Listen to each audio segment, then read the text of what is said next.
ദാ ഇത് പിടിക്ക്. ഇത് കാലോട്ടങ്ങ് വെച്ചു കൊടുത്താ മതി. പിടി.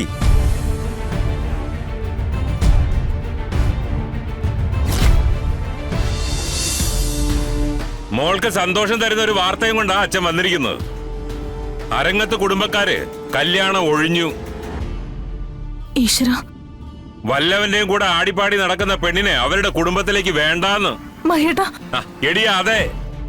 ഇത്രയും നേരം അവരുടെ മുന്നിൽ അവര് പറയുന്നതെല്ലാം കേട്ട് തലയും താഴ്ത്തി അഭിമാനവും അടിയറവും വെച്ച് മറുത്തൊന്നും പറയാനാവാതെ ചത്തതിനൊക്കുമേ ജീവിച്ചിരിക്കലും എന്ന അവസ്ഥയിൽ വന്നിരിക്കുകയാടി ഞാൻ. ആര് കാരണം? ദേ, എന്റെ ഈ മോള് കാരണം. മോക്ക് സന്തോഷമായി കാണുമല്ലോ.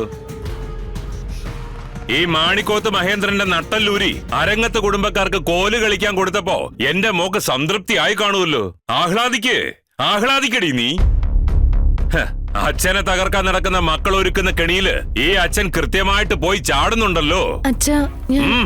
വേണ്ട, നീ പറയാൻ പോകുന്നത് എന്താണെന്ന് അറിഞ്ഞുകൊണ്ട് തന്നെ ഞാൻ ഒരു കാര്യം അങ്ങോട്ട് പറയാം. അരങ്ങത്ത് കുടുംബക്കാര് പോകുന്നെങ്കിൽ പോട്ടടി. എന്നെയും എന്റെ മോളെ മനസ്സിലാക്കാത്തവർക്ക് ഞാൻ എന്റെ മോളെ കൊടുക്കുന്നില്ല. അവർക്ക് പറ്റിയ പെണ്ണ് മാണിക്കോത്തില്ല എന്ന് കട്ടായം പറഞ്ഞിട്ട് തന്നെയാ ഞാൻ അവിടുന്ന് ഇറങ്ങി പോന്നത്. അരങ്ങത്തുകാര് അങ്ങനെ അങ്ങ് അഹങ്കരിക്കാൻ പാടില്ലല്ലോ. അവര് മാത്രമല്ലല്ലോ കുടുംബക്കാരായിട്ടുള്ളത്.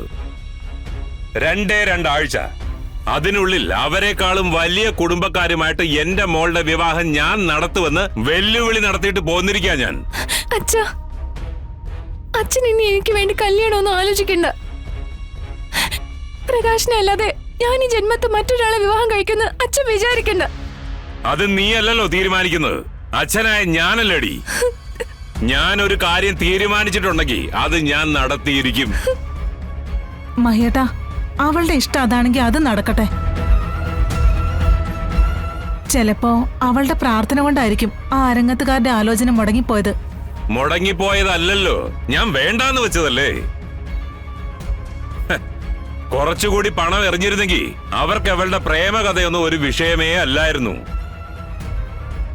പക്ഷേ എനിക്കൊരു വാശി. അവരെക്കാളും വലിയ കുടുംബക്കാരെ കണ്ടുപിടിച്ച് എന്റെ മകളുടെ കല്യാണം നടത്തി കാണിക്കണമെന്ന്. അത് ഞാൻ നടത്തും. ആരെതിർത്താലും ഞാൻ നടത്തും. എന്റെ ഇഷ്ടങ്ങൾ മനസ്സിലാക്കാത്ത അച്ഛന്റെ വാശിക്ക് ഞാൻ എന്തിനാ മെലിയേടാവുന്നത്? എനിക്ക് എന്റെ ചേട്ടനുണ്ട്. എന്റെ കാര്യങ്ങളൊക്കെ എന്റെ ചേട്ടൻ നോക്കിക്കോളും. നിർത്തടി. നിന്റെ നിന്റെ ചേട്ടൻ എന്ന് പറയുന്നത് എന്റെ മോനല്ലടി. എന്നെ എതിർക്കാനായിട്ട് അവൻ വരട്ടെ. വിടറി. ആര് വന്നാലും ശരി, ഞാൻ തീരുമാനിച്ച കല്യാണം ഞാൻ നടത്തിയിരിക്കും. തടയാൻ പറ്റുമെങ്കിൽ നിന്റെ ചേട്ടൻ തടയട്ടെ. ചോണയുണ്ടെങ്കിൽ അവൻ വന്ന് തടയട്ടടി. മാറി.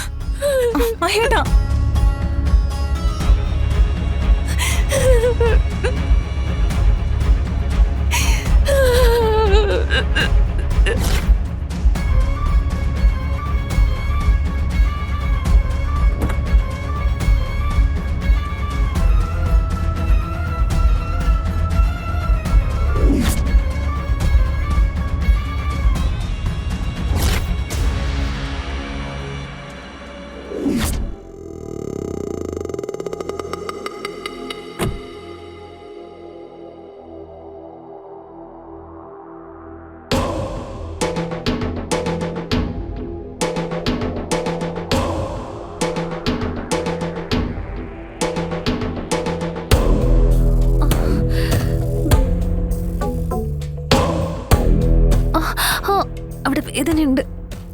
നീര് കല്ലിച്ച് കിടക്കാണമ്മാ. നീങ്ക ഓടുമ്പോത് കല്ലില് തട്ടിയിടിച്ചാ അപ്പടിത്താ ഉളുക്ക് സംഭവിച്ചത്.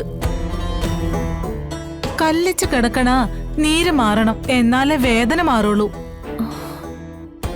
ഇവിടെ എന്റെ കൂടെ ഉണ്ടായിരുന്ന ആള്. ഭയപ്പെട വേണ്ടമ്മാ. ഏം പുരുഷൻ നീലൻ ഉങ്ങളോட പുരുഷനെ കൊണ്ടുവന്ന് തരും. ഏം പുരുഷൻ ഈ കാട് വീട് മാതിരിയാ, എല്ലാ വഴിയും തെരയും. ഇവിടെ മലയാളവും തമിഴും ചേർന്നൊരു ഭാഷയാണല്ലോ. എല്ലാവരും ഇങ്ങനെയാണ് സംസാരിക്കുന്നത്. കാടല്ലേ അമ്മ. പകുതി ആളുകൾ മലയാളികളാ, ബാക്കി പകുതി തമിഴ്നാട്ടുകാരും. ഞാൻ തമിഴ്നാട്ടിലെയാ. എന്റെ കണവൻ നീലൻ മലയാളിയാ. സാറേ വാ, സാറേ വാ. സാറേ വരണം സാർ. വാ. ഇവിടെ അടുത്ത് തന്നെയാണോ? ആ അതാ അടുത്താ, തൊട്ടടുത്താ. വാ സാറേ.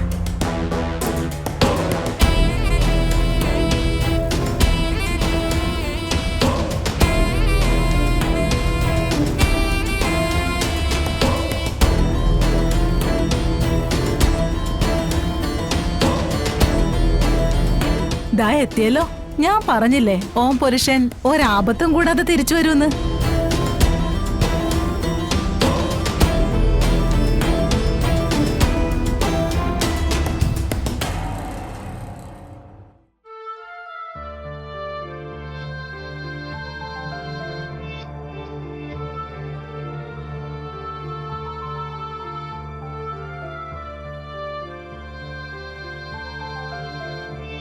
സാറെന്തിനാ നിക്കുന്നേ? അവിടെ ഇരിക്കു സാറേ. ആ ഉക്കാർ സർ. ഇരിക്കു സാറേ.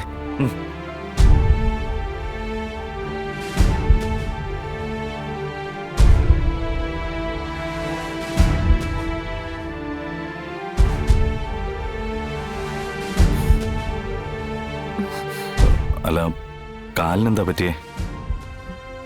അത് വീണത്. നീര് മാറണോ അമ്മ? അപ്പത്താ കാല് ശരിക്ക് കുത്താൻ പറ്റൂ. ഓട്ടത്തിൽ കിട്ടിയ പണിയായല്ലേ? ഓള് കാണുമ്പോ ബോധമില്ലായിരുന്നു. വെള്ളം എടുക്കാൻ വേണ്ടി ഒരു അരുവി പോയത് എനിക്ക് ഓർമ്മയുള്ളൂ. കാട്ടാനക്കൂട്ടത്തെ കണ്ട് പേടിച്ച് ഓടിയതാ. അപ്പോ എന്തിലോ തട്ടി മറിഞ്ഞു വീണു. അവരിവിടെ ഇടയ്ക്ക് വെള്ളം കുടിക്കാൻ വരും. അച്ഛനും അമ്മയും മക്കളും ഒക്കെ ഉണ്ടാവും. കുട്ടികളെ കുറുമ്പ് കാണിക്കും. പക്ഷെ നമ്മൾ പേടിച്ചു പോവും. അങ്ങനെ എന്തെങ്കിലും കുറുമ്പ് കാണിച്ചതാവും.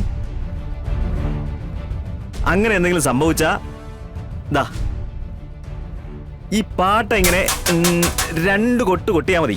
അവരവരുടെ പാട്ടിനങ്ങ് പൊക്കോളും.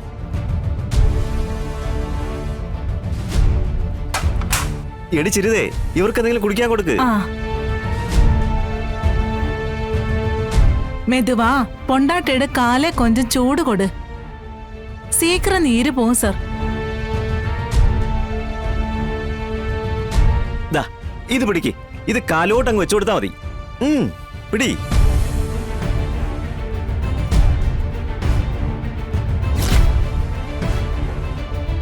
ഇവളുടെ മലയാളവും തമിഴും കേട്ട് നിങ്ങൾ ഞെട്ടണ്ട കേട്ടോ. ഞാൻ ഇവളെ കല്യാണം കഴിച്ചു കൊണ്ടുവരുമ്പോ ഇവളുടെ ഭാഷ എനിക്ക് തന്നെ മനസ്സിലാവുമായിരുന്നില്ല. നല്ല കാട്ടുതേ മിക്കാൻ വന്നതാ. ഞാൻ മൊത്തത്തിൽ ഇങ്ങ് എടുത്തു.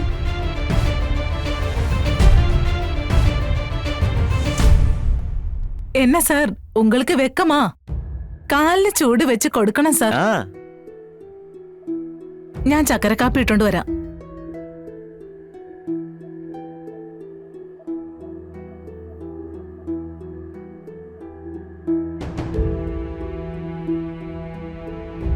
ഈ കാടിനൊരു സത്യമുണ്ട് സാറേ.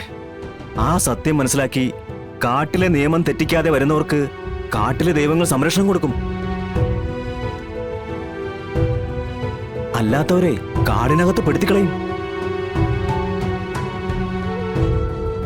ആ സാറേ, കിഴി പിടിച്ചു തുടങ്ങിക്കോ.